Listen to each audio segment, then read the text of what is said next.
Back now on GMA3, ER visits spiked during the warmer months, up nearly 50% in our kids alone. Our medical correspondent, Dr. Darien Sutton, is here. You're also an ER doctor. Nice to see you. Nice to see you as well. We talk about bee stings, and this happens a lot in the summer. Wasp, bee stings.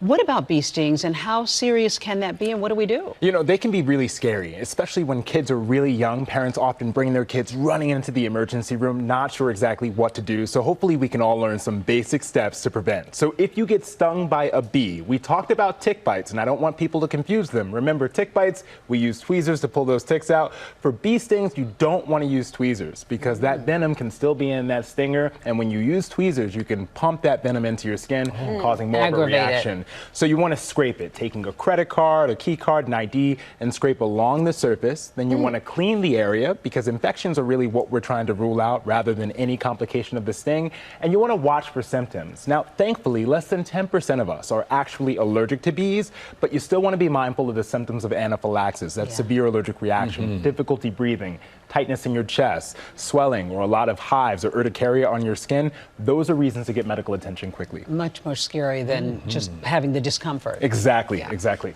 All right, let's talk about poison ivy. How do you treat it, and how do you keep it from spreading? I know my mom used to bathe me in calamine lotion. My mom as well. I don't know why that is so culturally important, but there's a lot more simple things that we can all use. Number one, poison ivy, poison oak, poison sumac. Know what they look like. So we've got some pictures here. Leaves at 3, let them be. We all remember that when we were kids. Poison sumac usually has way more than 3 leaves, but in general, it's the oil on the surface of these leaves that is causing the reaction, not necessarily the leaves alone. So if you get, unfortunately, if you rub against poison sumac or poison oak, the one thing you want to remember to do is wash the area. It often comes with itching and burning. And remember, these oils can last for days on surfaces. They can last on pet fur, on clothing. So it's so important that if you are out in the brush that you clean quickly.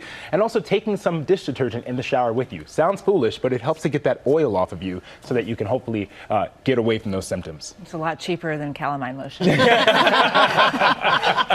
During the summer, adults and kids playing sports. I love how we're blaming this on sports. But if you break a finger, what should you do if you think you broke a finger? You know, I'm glad you asked that. I'm going to pretend like I didn't think you were going to ask that. I brought all of my tools with me. And so we got some basic things that everyone should bring. One thing here that I think is helpful is everyone has some popsicle sticks. You take these popsicle sticks, when in doubt, splint it. This helps to prevent deformity. It helps prevent arthritis. So if you have a broken finger or you're concerned about one, just taking that popsicle stick right between the 2 fingers or making sure up against the finger that's injured. And then we have some basic tape here. You tape it around, but most importantly, when in doubt, splint it. Because if you don't splint it, that increases your risk of deformity and problems later on. Wow. All right. That's great advice. Great advice, Hopefully keeps people out of the ER. That's our goal. You want to see less of us? Absolutely, absolutely. That's always my goal.